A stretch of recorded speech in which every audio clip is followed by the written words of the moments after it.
TheorySabers.com.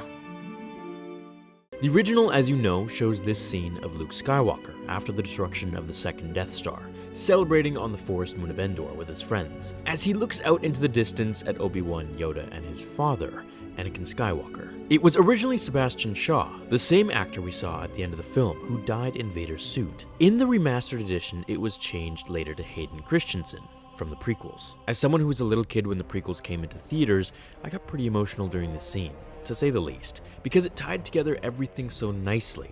However, why did they make Anakin young? I'm going to cover another video of why they didn't make Obi-Wan's ghost young, but for now let's just stick to Anakin.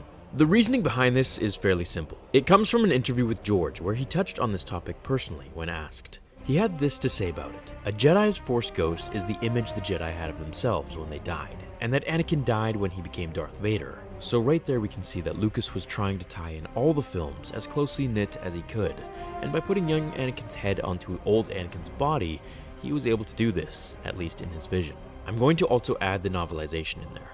The piece is from a snippet when Vader dies and Anakin returns. And for those who didn't know, the Return of the Jedi is actually Anakin returning back to the light from Darth Vader. His thoughts were narrated in this piece here.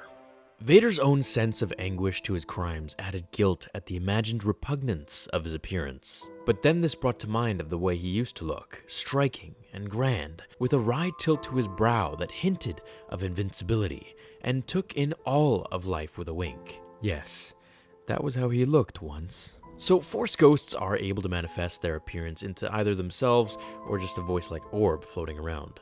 Since this image was the last time Anakin was a Jedi, and from what we know at this point, unless changed by Disney, is that only Jedi can become Force ghosts, of course in canon, then it makes sense for Anakin to return in his younger form.